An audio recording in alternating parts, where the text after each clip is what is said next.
नमस्ते प्यारे विद्यार्थियों, हमें उम्मीद है कि आप सभी में से अधिकतर बच्चों का आज तक में एग्जाम खत्म हो गया होगा। बहुत सारे बच्चे ऐसे भी होंगे जो अभी तक सभी प्रश्नों का आंसर मिला लिए होंगे, आंसर की देख लिए होंगे। लेकिन बहुत सारे बच्चे का अब एग्जाम खत्म हो गया होगा, तो वो सोच रहे होंगे कि अब हम शांति से सभी प्रश्नों का एग्जाम क्वेश्चन का आंसर की मिलाएंगे।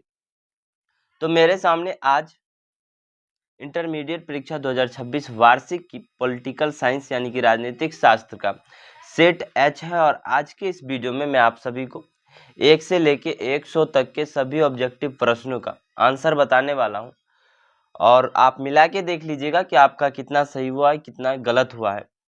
और मैं जो आंसर बताऊंगा एकदम 100% सटीक आंसर बताने वाला हूं, तो प्लीज आप वीडियो को लाइक करके चैनल को सब्सक्राइब जरूर कर ले। बढ़ते हैं पहले प्रश्न से। पहला प्रश्न है कि भारत में परमाणु परीक्षण सर्वप्रथम किस वर्ष हुआ? तो ये हो जाएगा 1974 में, पहला का बी। दूसरा प्रश्न है निम्नलिखित में से कौन नेम का संस्थापक नहीं है? तो ये आराफात नेम का संस्थापक नहीं था। ठीक है। तीसरा प्रश्न कि नेम का स्थापना कब हुई थी? तो नेम का स्थापना 1961 में हुआ था। कब हुई थी? तो 1961 में। मिलाते चलिएगा, आप कोई भी सेट है तो आप उसको क्वेश्चन आगे पीछे हुआ रहता है तो आप वीडियो को रोककर मिला सकते हैं किसी भी सेट से। भले ये सेट एच है लेकिन आप किसी सेट से आंसर मिला सकते हैं। चौथा प्रश्न है कि नाटो की स्थापना कब हुई? तो ये हो जाएगा 1949 में। पांचवा प्रश्न है कि पहली गुट निरपेक्ष बैठक कहाँ हुई थी? तो ये हमारा बेलग्रेड में हुआ था। संयुक्त राष्ट्र संघ की स्थापना कब हुई? तो ये 1945 में हुआ था। सुरक्षा परिषद के कितने अस्थायी सदस्य हैं? तो सुरक्षा परिषद के 5 अस्थायी सदस्य हैं। ठीक है। अगला प्रश्न है कि निम्न में से कौन सुरक्षा परिषद का अस्थायी सदस्य नहीं है? तो भारत जो है सुरक्षा परिषद का अस्थायी सदस्य नहीं है। 9 नंबर प्रश्न है कि संयुक्त राष्ट्र महासभा का मुख्यालय कहाँ है? तो ये हो जाएगा आपका न्यूयॉर्क। 10 नंबर प्रश्न अंतर्राष्ट्रीय न्यायालय का मुख्यालय कहाँ है? तो अंतर्राष्ट्रीय न्यायालय का मुख्यालय हेग है। ठीक है। मिलाते जाइए आप सभी क्वेश्चंस का आंसर एकदम सटीक आंसर है। ठीक है। यही आपके एग्जाम में यदि आप लगाए होंगे तो सही भी होगा। 11 नंबर प्रश्न है कि भारत में सुदृढ़ केंद्र के साथ संघीय ढांचा का विचार कहाँ से लिया गया है? तो ये हो जाएगा आपका कनाडा से। स्थानीय स्वशासन का विषय किस सूची में आता है? तो स्थानीय स्वशासन का विषय राज्य सूची में आता है। भारत में नगरीय प्रशासन की स्थापना किस वायसराय ने की थी? तो ये हो जाएगा आपका लॉर्ड रिपन ने। न्याय पंचायती राज किस कमेटी की सिफारिशों पर आधारित है? तो ये आपका बलवंत राय कमेटी पर आधारित है। 15 नंबर सवाल 73वां एवं 74वां संवैधानिक संशोधन कब लागू हुआ? 73वां एवं 74वां संवैधानिक स्वशासन कब लागू हुआ? तो ये हो जाएगा आपका 15 का ये 1993 में। भारत में कितने स्तरीय पंचायती राज की स्थापना की गई है? तो ये आपका हो जाएगा त्रिस्तरीय। कितने स्तरीय? त्रिस्तरीय। 17 नंबर प्रश्न 74वें संशोधन द्वारा संविधान में कौन सी अनुसूची जोड़ी गई? तो ये 12वीं अनुसूची जोड़ी गई थी। एक मिनट। पंचायतों के चुनाव कितने वर्ष में होते हैं? तो ये आपको 5 वर्ष में। ये आप सभी आंसर सही किए होंगे। 19 नंबर प्रश्न है कि निम्न में से किस देश का संविधान सबसे विशाल है? तो ये भी हो जाएगा 19 का सी, हमारे भारत का संविधान सबसे विशाल है। 20 नंबर प्रश्न है भारत में अब कितने आम चुनाव हो चुके हैं? तो 17 आम चुनाव हो चुके हैं। संविधान के किस अनुच्छेद में समान नागरिक संहिता का प्रबंधन है? तो ये हो जाएगा 44वें अनुच्छेद में। राज्य चुनाव आयोग किसका चुनाव कराता है? 22 नंबर प्रश्न, तो ये हो जाएगा पंचायती राज संस्थाएं का। 23 नंबर सवाल है कि भारत के राष्ट्रपति बनने के लिए न्यूनतम आयु क्या है? तो ये हो जाएगा आपका 35 वर्ष। 24 नंबर सवाल, भारत के राष्ट्रपति के चुनाव में निम्नलिखित में से कौन सा हिस्सा नहीं लेता है? कौन हिस्सा नहीं लेता है? तो ये आपका हो जाएगा डी, यानी कि विधान परिषद के सदस्य हिस्सा नहीं लेता है। 25 नंबर सवाल, संविधान के किस अनुच्छेद के अंतर्गत भारतीय राष्ट्रपति पर महाभियोग लगाया जाता है? तो ये हो जाएगा 62,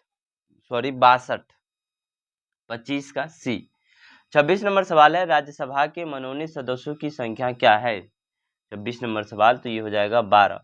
27 नंबर प्रश्न है कि भारतीय राष्ट्रपति पर महाभियोग कौन लगा सकता है? तो ये हो जाएगा भारतीय संसद लगा सकता है।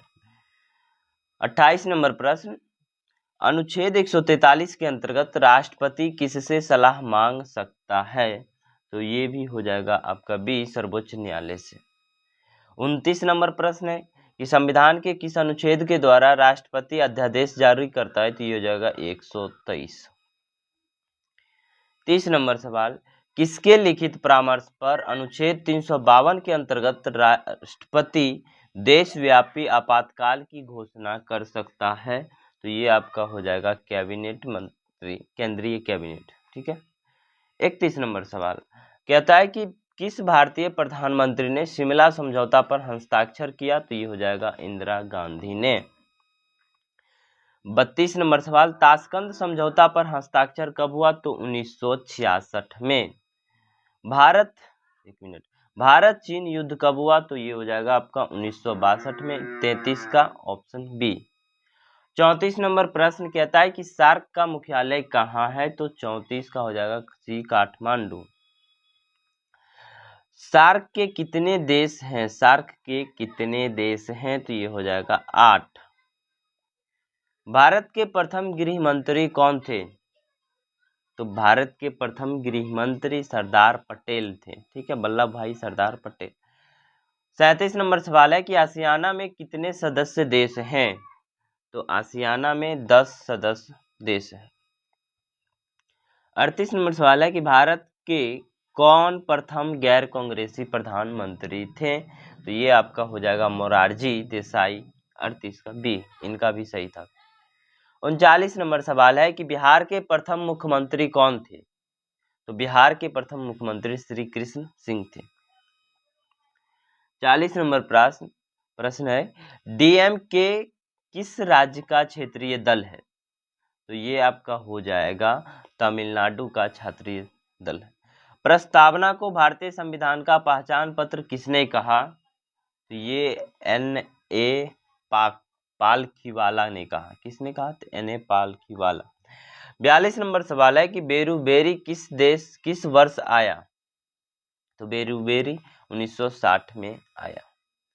43 नंबर सवाल, निम्नलिखित में से कौन सा आदर्श प्रस्तावना में शामिल नहीं है?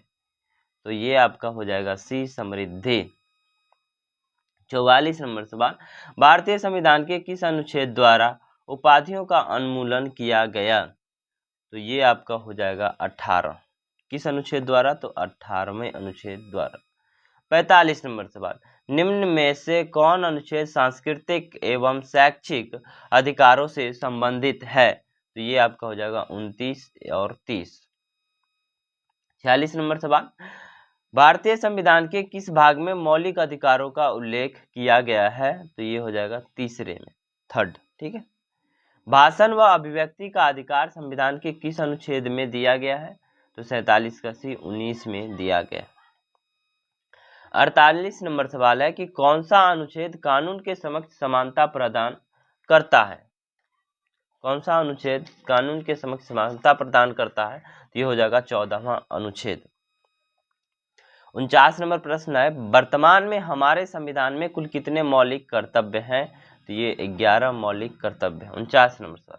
50 नंबर सवाल था कि भारतीय संविधान में मौलिक अधिकारों की अवधारणा किस देश से ली गई है?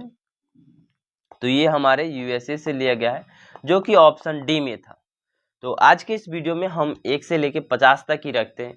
यदि आप सभी का कमेंट आता है, डिमांड आता है कि नहीं 51 से लेकर 100 तक भी चाहिए, तो आप कमेंट करके बता दीजिएगा, तो मैं आपके लिए अगली वीडियो में 51 से लेकर 100 तक के सभी प्रश्नों का आंसर का वीडियो बना दूंगा और आप उससे मिला लीजिएगा।